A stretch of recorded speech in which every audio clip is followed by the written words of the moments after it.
Salam jumpa kakak-kakak yang dikasihi Tuhan. Kita kembali bertemu dan mau persiapan bersama dalam program persiapan guru sekolah minggu kerjasama YKB GKI TV dan Bina Warga.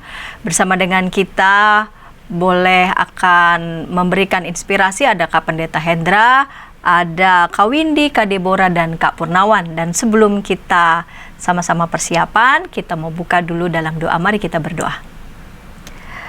Bapa di sorga, kami mengucap syukur, kami kembali boleh melakukan persiapan bersama, persiapan guru sekolah minggu. Tolong kami agar kami boleh semakin diperlengkapi untuk mewartakan firman Tuhan kepada anak-anak sekolah minggu. Di dalam Kristus kami berdoa. Amin. Mari silakan Kak Pendeta Hendra yang akan membahas pembahasan Alkitab dengan tema banyak anggota tetapi satu tubuh yang diambil dari 1 Korintus pasal 12 ayat 12 sampai 27. Mari silakan Kak Pendeta Hendra. Terima kasih Kak Pendeta Santi. Kita akan membaca firman Tuhan dulu ya. Nah, saya akan membacakan buat kita semua 1 Korintus pasal yang ke-12 ayatnya yang ke-12 sampai dengan 27. Banyak anggota tetapi satu tubuh.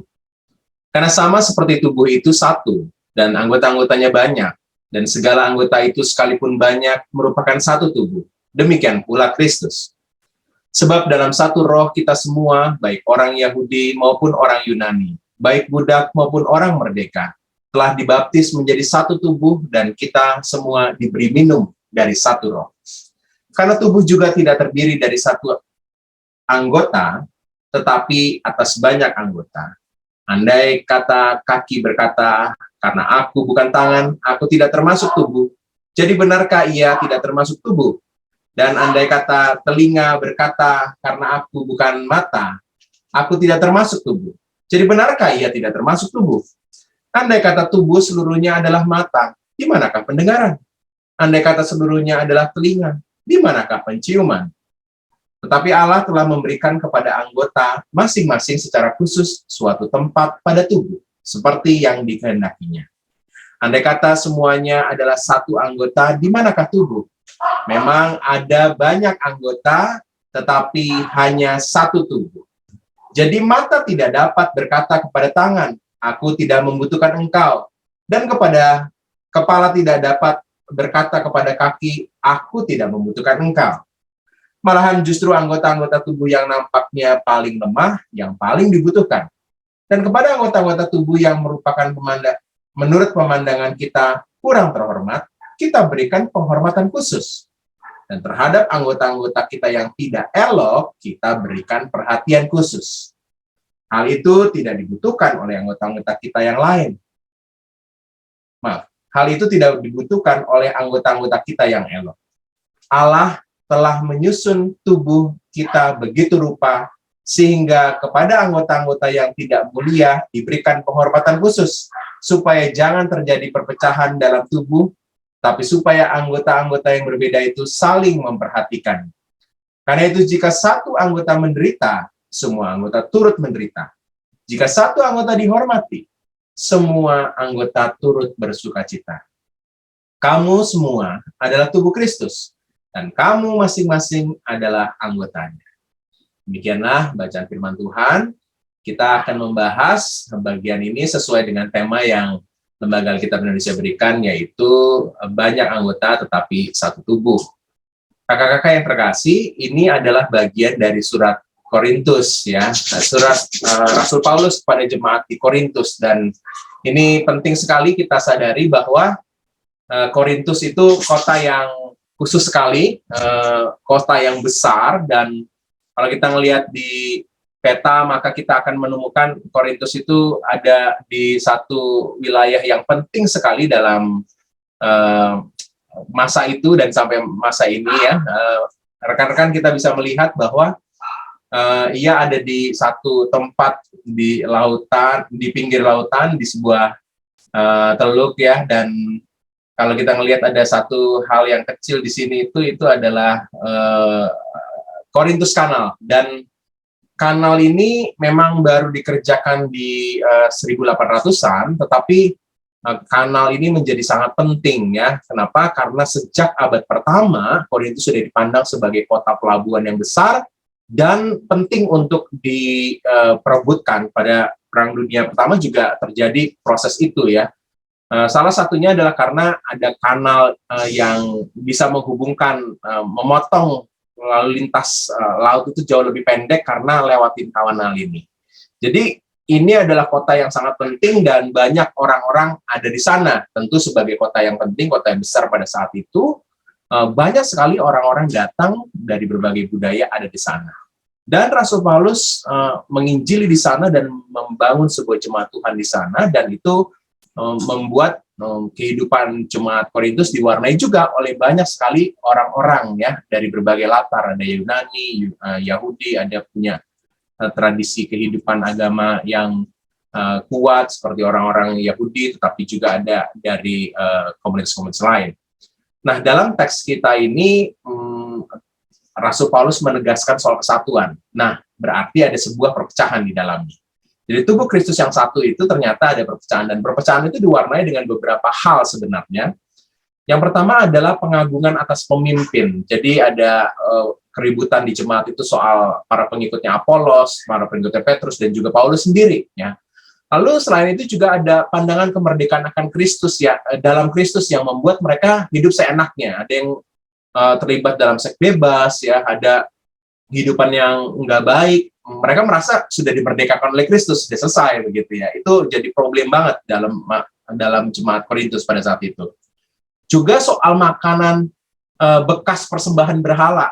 Orang Yunani yang punya latar tradisi penyembahan dewa-dewa, ya punya pengalaman kehidupan yang ya biasa aja kalau makan itu ya. Nah, ini menjadi problem banget untuk orang-orang yang latarnya Yahudi, dan itu menjadi perpecahan juga di jemaat. Dan juga keributan yang paling sering dibahas di surat Rasul Paulus ini adalah soal karunia rohani yang begitu banyak, tapi membuat banyak keributan malah di jemaat nggak tertib ya, pada pakai bahasa roh dan lain-lainnya, semuanya pengen menonjolkan diri. Ini problem-problem ini yang membuat akhirnya terjadi perpecahan di jemaat. Nah, maka di ayat yang ke-13 kalau kita membaca, Rasul Paulus menegaskan soal sebab dalam satu roh kita semua, baik orang Yahudi maupun orang Yunani. Jadi terlihat sekali latarnya ya, latar kehidupan pada saat itu, dan juga baik budak maupun orang merdeka. Jadi ayat 13 ini menegaskan soal di jemaat Korintus ada banyak sekali orang dari berbagai lapisan masyarakat, plus juga lapisan suku bangsa yang ada ya. Itu yang menjadi kekuatan, sekaligus juga potensi perpecahannya kuat sekali. Maka berulang-ulang Rasul Paulus menegaskan soal kesatuan tubuh, satu anggota ya, satu tubuh dalam banyak anggota ini ya. Demikian juga anggota jemaat ini sebagai satu bagian tubuh Kristus ya. Sekali lagi ini ditegaskan di ayat yang ke-20 plus juga ayatnya yang terakhir, ayat 27. Memang ada banyak anggota tetapi hanya ada satu tubuh ya. Ini pesan utamanya. Nah, yang menjadi hal yang juga penting dalam teks firman Tuhan kita yang kita baca tadi, di ayat 22 dan 23 ada bagian di mana Rasul Paulus menuliskan, dan cara menulisnya juga sangat menarik ya, untuk mengangkat beberapa hal persoalan di Korintus lewat apa yang dia tuliskan ini ya.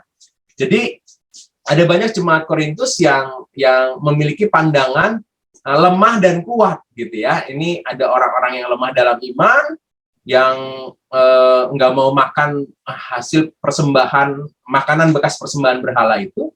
Ada yang merasa kuat imannya ya, dia main makan aja gitu ya. Ini mau menyinggung soal permasalahan makanan tadi ya. Jadi ayat 22 ada yang paling lemah dan yang paling dibutuhkan. Ini bukan soal hanya anggota-anggota tubuh begitu ya, tapi Rasul Paulus mengangkat lagi soal apa-apa yang terjadi di jemaat Korintus. Ayat yang 23, kurang terhormat, kita berikan penghormatan khusus. Ini sebenarnya juga mau merujuk pada situasi jemaat Korintus pada saat itu, yang ada para budak, ada orang-orang merdeka, ada orang-orang kaya yang terlibat dalam jemaat Korintus, yang seringkali terlibat dalam situasi di mana menganggap mereka ada yang terhormat dan kurang terhormat. Ada yang elok dan tidak elok begitu ya. Itu yang terjadi, problem yang terjadi pada saat itu. Nah, secara khusus di ayat 23 bagian akhir soal elok ini pakai kata askemon yang bisa diterjemahkan tidak layak diperlihatkan, itu menunjukkan ada orang-orang yang punya pandangannya buruk banget kepada orang lain ya. Dan ini yang Rasul Paulus angkat sebagai satu ruang di mana kamu harus saling memperhatikan. Jadi ayat 22 dan 23 ini menegaskan kesatuan yang Rasul Paulus tegaskan, itu sebenarnya mau mengajak jemaat untuk saling memperhatikan. Mereka harus saling memberi perhatian, dan perhatiannya itu harus dalam bentuk kasih satu dengan yang lain. Makanya di ayat yang ke-25, sekali lagi Rasul Paulus menegaskan, supaya jangan terjadi perpecahan dalam tubuh, tetapi supaya anggota-anggota yang berbeda itu saling memperhatikan. Nah, ini pesannya dalam teks firman Tuhan yang kita baca ini. Maka lalu ditutup dengan ayat 27, semua adalah ada tubuh Kristus dan kamu masing-masing adalah anggotanya. Kakak-kakak, ini yang kita akan bagikan kepada adik-adik di kelas Batita Balita. Mereka akan kita hadirkan ini sebagai kesempatan mereka mendengar kisah jemaat mula-mula itu hidupnya bagaimana.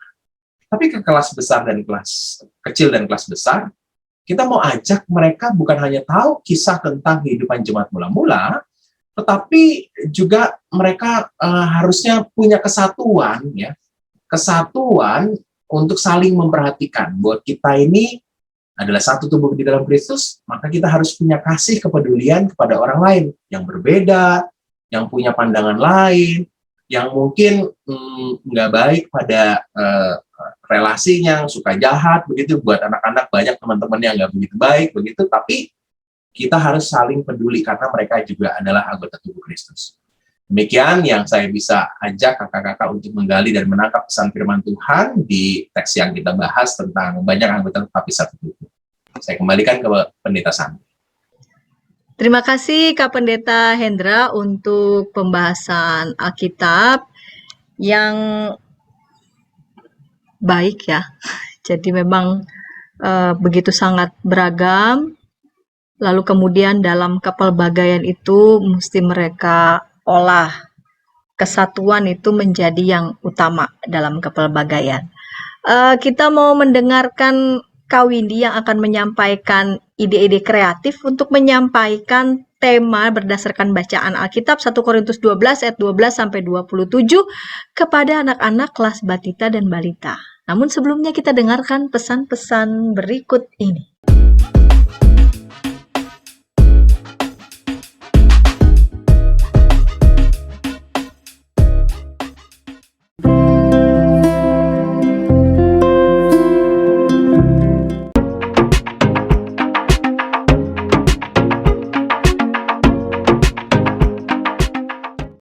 Sahabat, mari dukung pelayanan dan pekabaran Injil melalui YKB dengan membagikan link acara ini kepada sebanyak mungkin orang. Dukungan juga dapat saudara lakukan dengan mentransfer dukungan finansial ke rekening BCA ke nomor 450 305 2990 450 305 2990 atas nama Yayasan Komunikasi Bersama.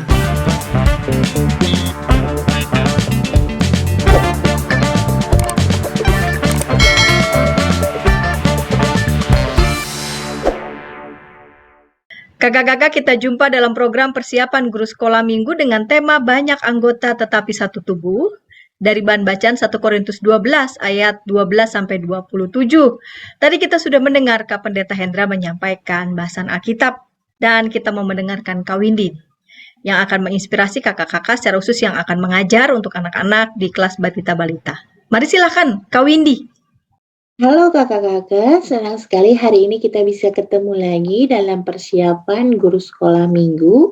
Hari ini saya akan berbagi metode bercerita untuk adik-adik di kelas Batita dan juga Balita dengan tema banyak anggota tetapi satu tubuh.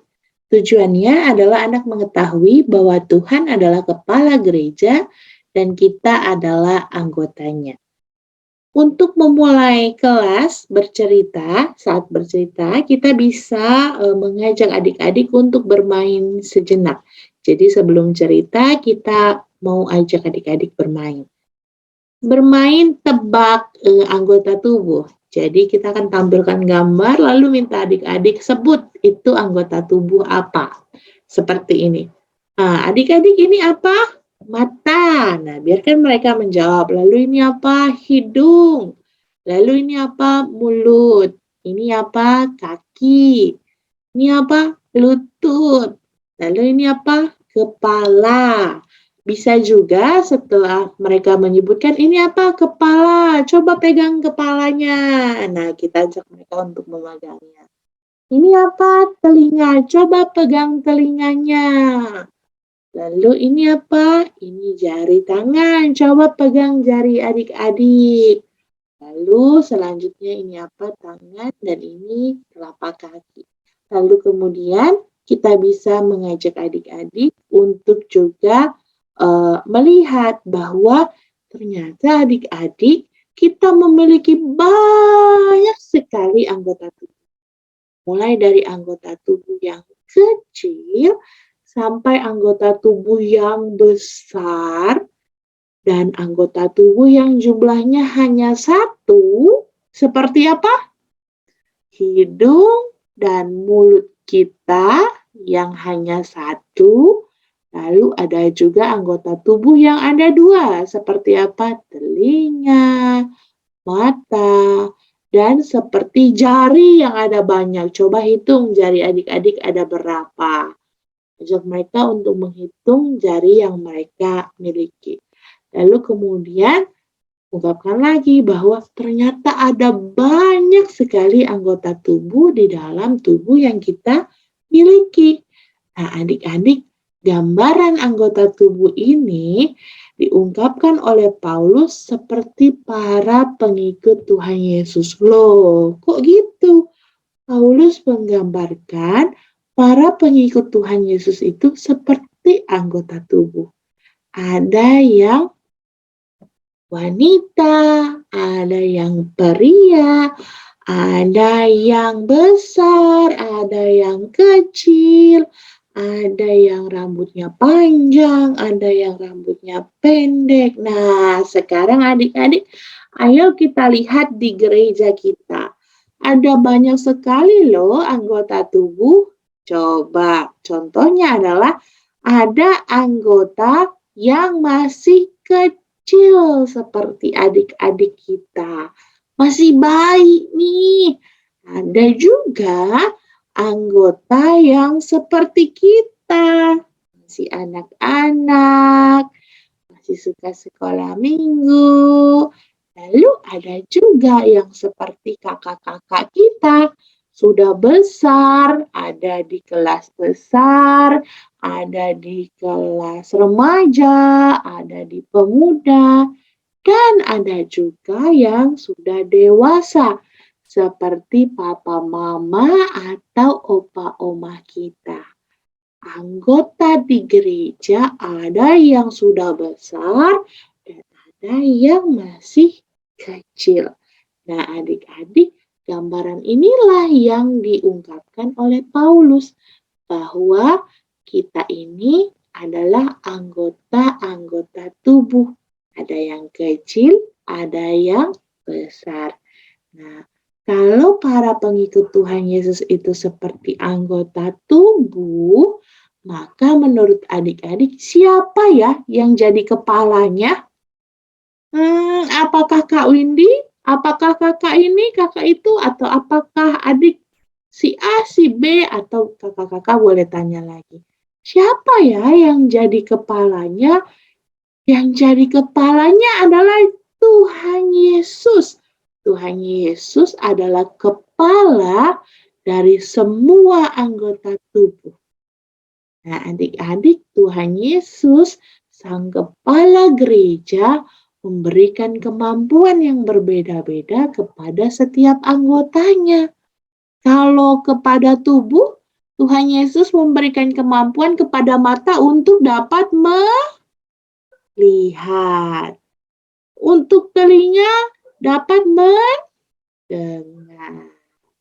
Untuk mulut supaya bisa apa?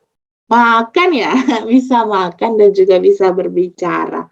Lalu kemudian adik-adik kepada setiap kita yang adalah anggota tubuhnya, Tuhan Yesus sang kepala gereja memberikan kemampuan. Ada adik-adik yang bisa bernyanyi. Siapa di sini yang bisa bernyanyi? Ada juga adik-adik yang bisa bermain musik. Ada yang main piano, ada yang main pianika, ada yang main gitar.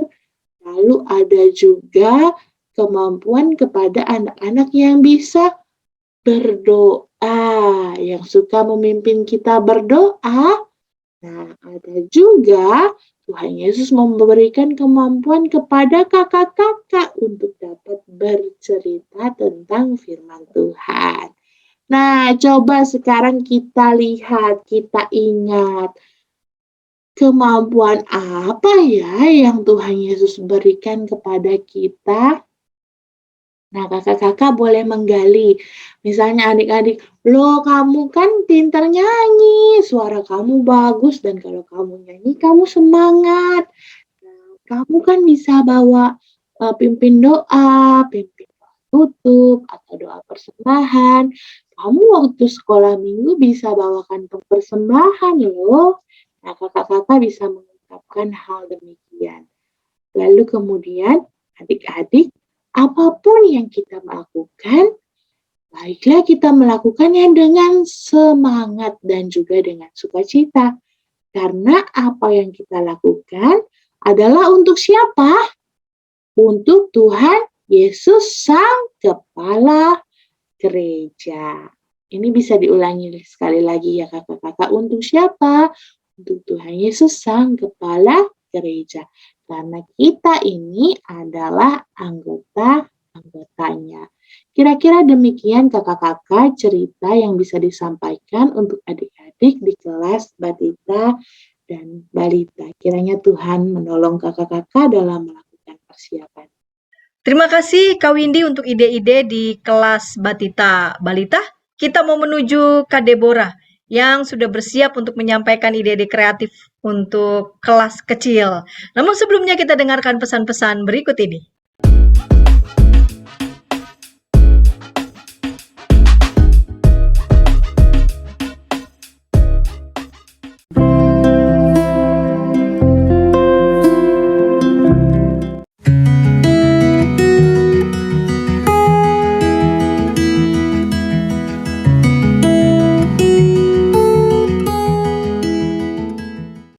Sahabat, mari dukung pelayanan dan pekabaran Injil melalui YKB dengan membagikan link acara ini kepada sebanyak mungkin orang. Dukungan juga dapat saudara lakukan dengan mentransfer dukungan finansial ke rekening BCA ke nomor 450 305 2990 450 305 2990 atas nama Yayasan Komunikasi Bersama.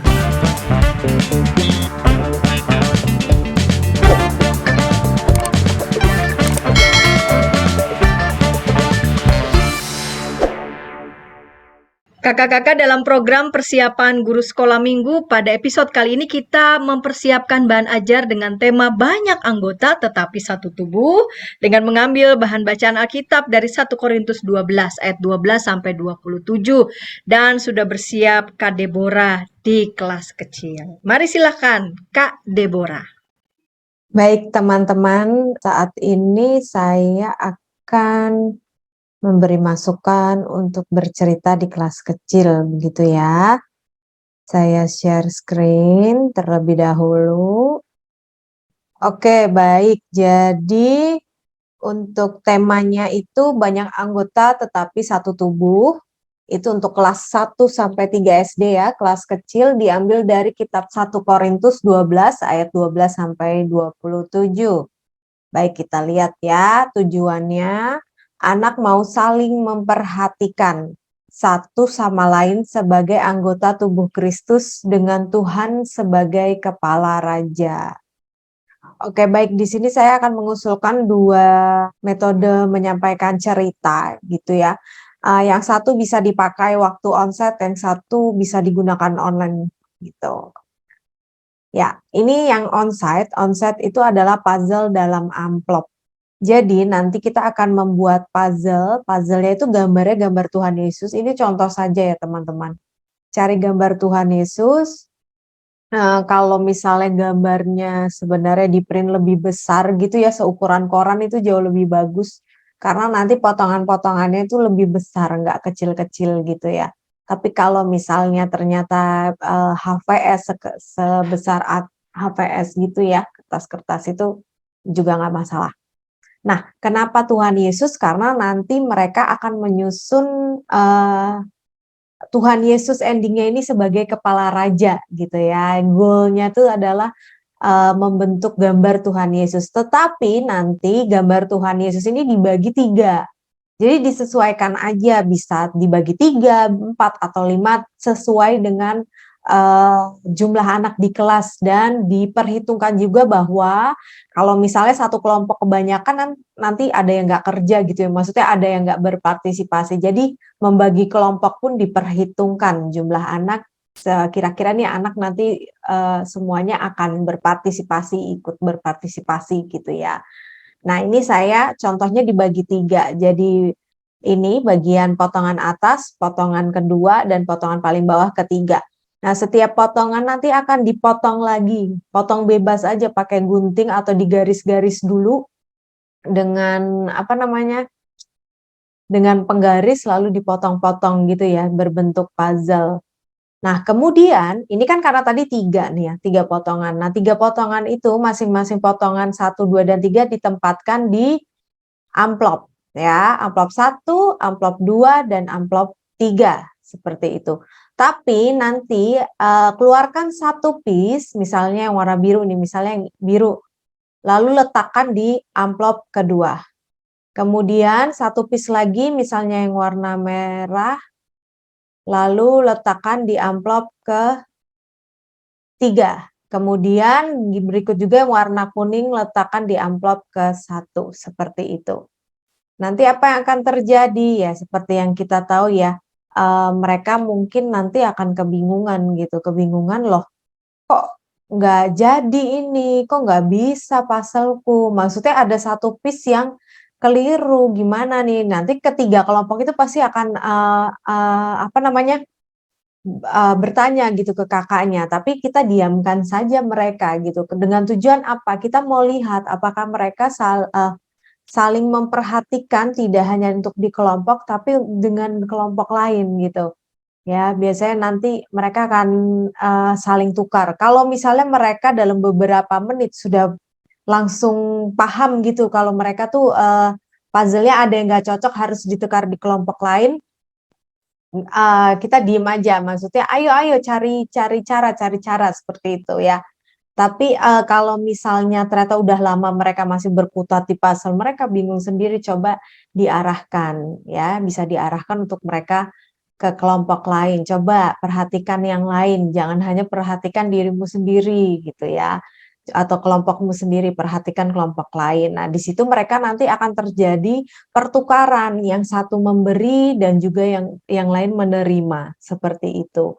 Nah, di situ teman-teman bisa nih kemudian bercerita untuk cerita kali ini, bahwa setiap kita itu di dalam gereja itu memiliki kekurangan dan kelebihan ya. Kekurangannya itu misalnya kayak satu piece yang kurang tadi itu, tetapi caranya bagaimana sih supaya gambar itu bisa utuh. Mau tidak mau mereka harus saling memperhatikan itu ya. Lalu kemudian mereka harus saling memberi dan menerima. Nah, di situ nanti akhirnya puzzle-nya terbentuk. Ketika puzzle-nya sudah terbentuk, minta mereka untuk puzzle mereka ya, 3 kelompok itu untuk menyatukan. Apa sih ini gambarnya? Oh, gambar Yesus. Kita ini anggota tubuh Kristus yang saling menolong, membantu. Kalau disatukan tuh, dan sebagai gambar terakhir itu kan Tuhan Yesus. Nah, Tuhan Yesus itulah kepala gereja kita. Gitu. Jadi mereka harus saling bersatu, saling menerima kelebihan dan kekurangan, saling menolong, memperhatikan, menerima, memberi, dan Nah, goalnya dari permainan ini adalah membentuk Kristus. Nah, ketika udah kebentuk nih gambar Tuhan Yesus, di situ baru kita ingatkan bahwa kepala gereja kita ini adalah Tuhan Yesus. Seperti itu ya.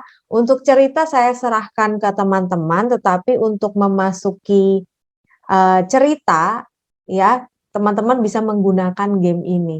Atau sebenarnya game ini tuh fleksibel, bisa dilakukan di awal ataupun di belakang. Dan jangan lupa untuk ketika sudah terbentuk semua itu tanyakan kepada anak, apa yang kamu dapat dari game ini? Nah, biasanya tuh nanti bakalan banyak kerjasama, teliti, berpikir out of the box, berpikir di luar dari yang biasanya, lalu saling memberi, saling menerima. Nanti banyak mungkin akan meluas, tetapi teman-teman kerucutkan lagi aja. Dari game ini kita tuh mau belajar tentang, nah diarahkan ke ceritanya. Gitu ya teman-teman. Itu ini memang paling bisa dilakukan saat onsite ya.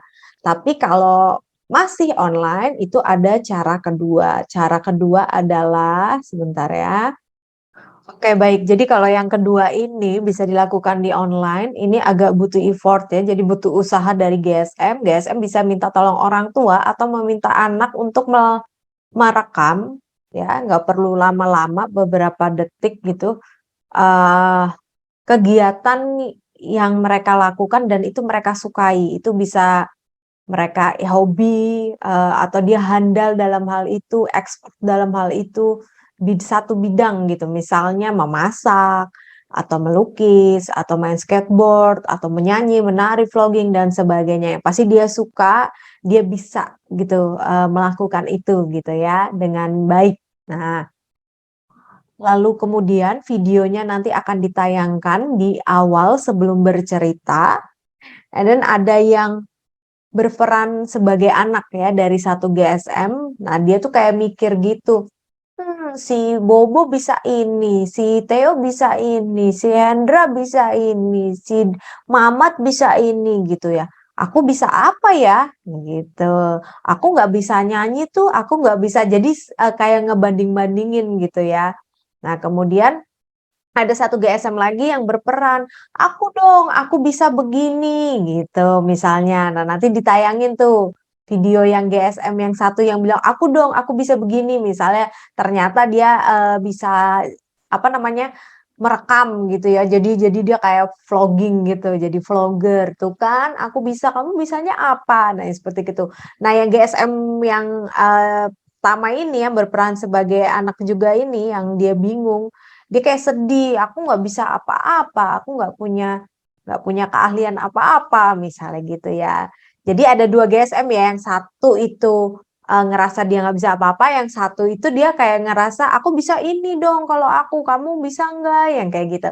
Nah, setelah itu baru kakak yang cerita itu masuk, "Loh kalian sedang apa ini?" Gitu. "Ini Kak, si ini tadi aku lihat video si anak A, anak B, anak C bisa ini, aku juga bisa ini, tapi si Bobo ini nggak tahu, nggak bisa apa-apa." Nah, baru masuk di situ GSM untuk bercerita mengingatkan bahwa kita ini di dalam satu tubuh Kristus loh. Tuhan Yesus itu adalah kepala gereja. Kita sudah diberi kemampuan masing-masing. Setiap orang pasti punya keistimewaannya gitu ya, keistimewaannya. Jadi bisa diceritain tuh, nggak ada yang bilang aku lebih oke, aku lebih baik, aku lebih hebat.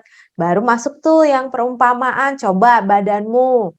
Ya, bisa nggak, kalau misalnya tanpa kaki bagaimana? Kesulitan nggak? Kesulitan apa? Iya, kesulitan berjalan. Nah, misalnya kaki ada, tangan ada, tapi matanya tidak ada, gimana? Kesulitan nggak? Iya, Kak, kesulitan untuk melihat dan sebagainya. Nah, dari situ kalau sudah bercerita tentang itu, katakan bahwa setiap manusia itu punya perannya masing-masing loh. Dia sudah diberi keistimewaan dari Tuhan gitu. Jadi tidak perlu membanding-bandingkan siapa yang lebih, hebat, siapa yang lebih oke gitu. Nah, kemudian tapi Kakak nih punya satu video nih, kita lihat yuk. Nah, ternyata video Kakak GSM yang tadi bingung itu, yang X sebagai anak, "Aku nggak bisa ngapa-ngapain," yang itu. Nah, Ternyata misalnya nih, ternyata dia nih selama ini dia punya kemampuan untuk mengajar atau dia suaranya bagus, dia bisa menyanyi, jadi ada videonya. "Oh iya benar, aku ini bisa nyanyi." Nah, jadi kan setiap orang beda-beda perannya, begitu pula di dalam gereja. Tidak perlu merasa, paling hebat, tetapi kalian bersatu untuk apa? Untuk memuji Tuhan, yang kayak gitu ya, saling bersatu. Ada yang di sekolah minggu itu ada yang tugas misalnya ada yang menyanyi, lalu pendeta itu berkhotbah, kakak sekolah minggunya bercerita, lalu misalnya ada yang bawa kantok persembahan, ada yang jadi aser menyambut teman-teman, ada yang menghapus papan tulis. Nah, jadi ingatkan mereka punya keistimewaan masing-masing sebagai anggota tubuh Kristus, tapi kita saling memperhatikan, saling bersatu, saling sayang gitu. Dan di atas kita tuh ada Tuhan Yesus, kepala gereja kita. Gitu ya teman-teman. Jadi ini memang agak butuh usaha sedikit karena ada beberapa video yang harus ditayangkan. Sebenarnya nggak harus videonya tuh nggak harus lama-lama gitu, bisa 10 detik gitu per anak. Ya teman-teman, demikian usulan dari saya untuk yang onsite maupun online. Semoga bisa memperkaya dan juga membantu teman-teman dalam mempersiapkan mengajar ya di hari Minggu. Tuhan Yesus memberkati. Terima kasih Kak Deborah untuk ide-ide kreatif bagi kakak-kakak yang menyiapkan untuk mengajar di kelas kecil. Kita hendak menuju Kak Purnawan yang sudah bersiap nih untuk anak-anak di kelas besar. Namun sebelumnya kita dengarkan pesan-pesan berikut ini.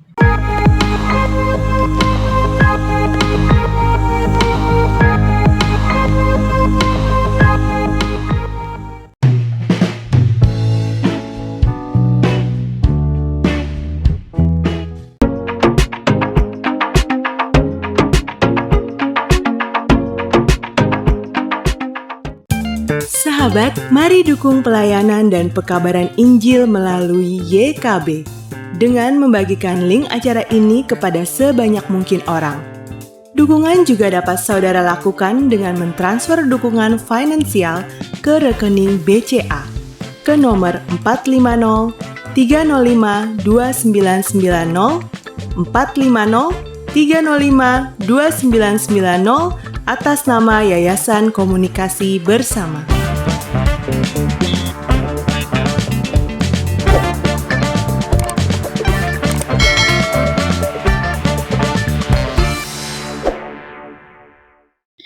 Kakak-kakak, jumpa dalam program persiapan guru sekolah minggu. Kita hendak mempersiapkan bahan ajar dengan tema banyak anggota tetapi satu tubuh dengan mengambil bahan bacaan 1 Korintus 12 ayat 12 sampai 27 dan sudah bersiap Kak Purnawan di kelas besar. Mari silahkan Kak Purnawan.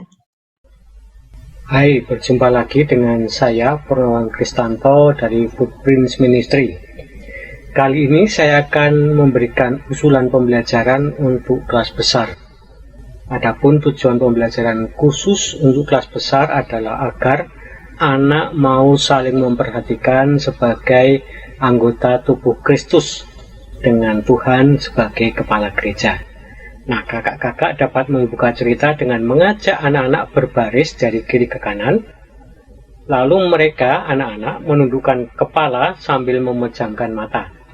Berikan bola kepada anak yang berdiri paling kiri, kemudian putarkanlah musik. Anak tersebut harus melakukan goyang badan kreasi dia sendiri. Setelah itu menyerahkan kepada anak berikutnya. Anak yang mendapat giliran itu lalu membuka mata, melakukan satu gerakan goyang tubuh, lalu menyerahkan kepada teman berikutnya. Demikian seterusnya hingga bola sampai di ujung barisan. Nah, selanjutnya ajak anak-anak untuk melakukannya sekali lagi. Kali ini diam-diam tariklah satu anak yang ada di bagian tengah, kemudian tunggulah hingga anak di sampingnya akan menyerahkan bola. Cegahlah jangan sampai dia menyerahkan bola pada anak yang ada di seberangnya. Setelah beberapa saat, ajak anak-anak membuka mata untuk melihat apa yang terjadi. Tanyakanlah mengapa bola tidak sampai ke ujung.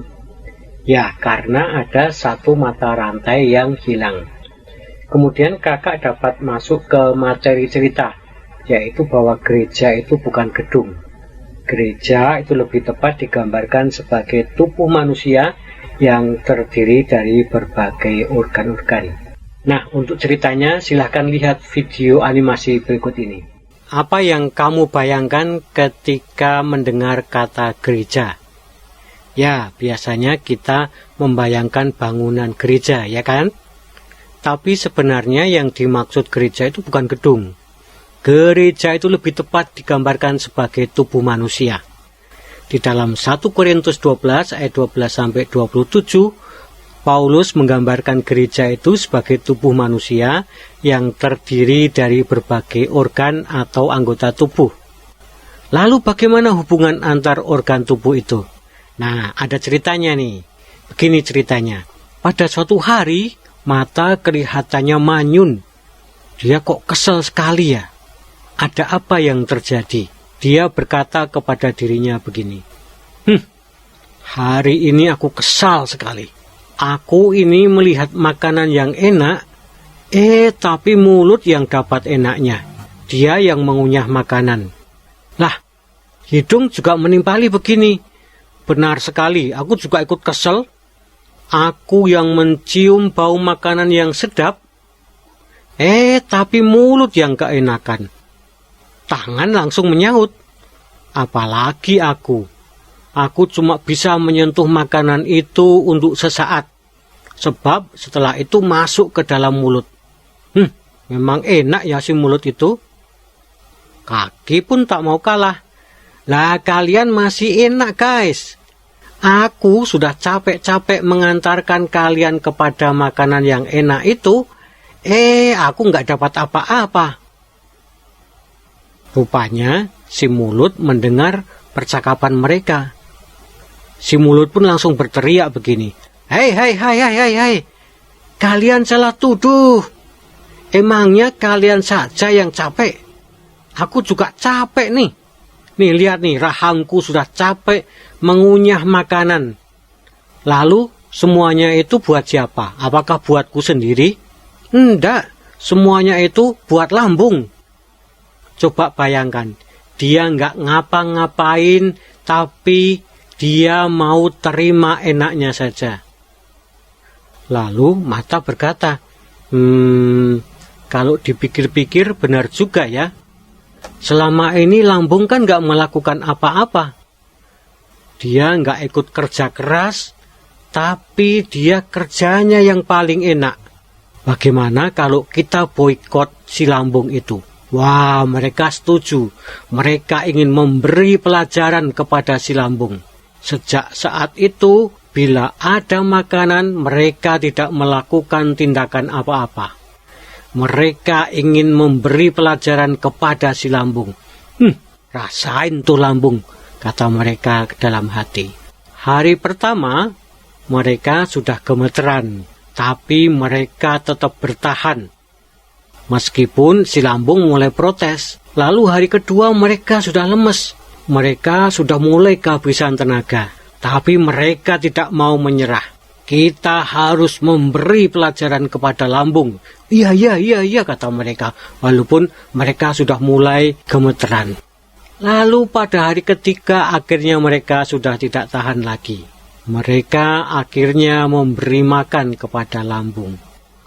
Maka lambung pun segera bekerja dengan cepat. Dia memproses makanan itu dan menyalurkan sari-sari makanan ke organ-organ tubuh yang lain.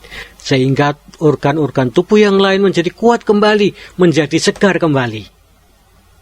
Nah, akhirnya mereka sadar bahwa lambung meskipun bagian yang lemah dari anggota mereka, tapi ternyata lambung itu juga bekerja. Kelihatannya lambung itu tidak bekerja karena tidak terlihat dari luar. Meskipun demikian, lambung itu memproses makanan yang memberi kekuatan kepada anggota tubuh yang lain. Sebagaimana lambung membutuhkan mata, demikian juga mata membutuhkan lambung. Sebagaimana lambung membutuhkan tangan untuk mengambil makanan dan dimasukkan ke dalam mulut, lalu dimasukkan lagi ke dalam lambung, demikian juga tangan membutuhkan lambung untuk memberikan sumber tenaga.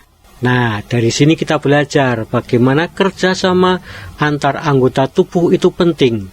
Setiap organ tubuh, setiap masing-masing dari kita sebagai anggota tubuh Kristus itu memiliki tanggung jawab yang unik. Dan masing-masing dari kita memberi manfaat bagi seluruh tubuh Kristus. Nah, sampai di sini dulu ceritanya.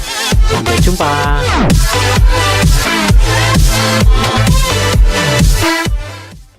Nah, video animasi tadi itu dapat diunduh pada Google Drive. Untuk tautannya dapat ditemukan pada bagian deskripsi. Nah, sebagai penutup, kakak-kakak dapat mengajak anak-anak untuk berpasang-pasangan. Setiap anak memikirkan satu kelebihan atau talenta yang dimiliki oleh pasangannya. Kemudian mereka menuliskannya di atas selembar kertas berbentuk hati. Ajaklah anak-anak menyanyikan lagu "Ku kasih kau dengan kasih Tuhan", lalu menyerahkan kertas berbentuk hati itu kepada pasangannya. Jika masih ada waktu, ajak anak-anak berkumpul dalam lingkaran besar. Minta mereka untuk membacakan kertas yang diterimanya. Setiap selesai dibacakan, anak-anak memberi apresiasi dengan bertepuk tangan. Nah, demikian usulan pembelajaran dari saya. Semoga bermanfaat. Tuhan Yesus memberkati. Terima kasih Kak Purnawan untuk ide-ide kreatif di kelas besar dan lengkap sudah dari mulai pembahasan Alkitab, untuk ide kreatif bagaimana menyampaikan tema ini dan bacaan ini untuk anak-anak di kelas Batita Balita, kelas kecil dan kelas besar. Dan kami mengharapkan apa yang sudah disampaikan oleh semua kakak-kakak narasumber boleh makin melengkapi dan memberikan semangat bagi kakak-kakak dimanapun berada yang Tuhan percaya untuk menyampaikan firman Tuhan. Dan sebelum kita berpisah, saya mengajak kita semua untuk berdoa. Mari kita berdoa. Bapa di sorga, kami bersyukur Engkau tetap memberikan semangat sehingga kami semua yang Engkau percaya untuk menyampaikan firman-Mu bagi anak-anak sekolah minggu tetap boleh bersemangat. Berikanlah terus hikmat yang dari Tuhan bagi kami semua. Terima kasih. Di dalam Kristus kami berdoa. Amin. Terima kasih Kak Hendra, terima kasih Kak Windy, Kak Deborah, Kak Purnawan. Sampai jumpa kakak-kakak semua.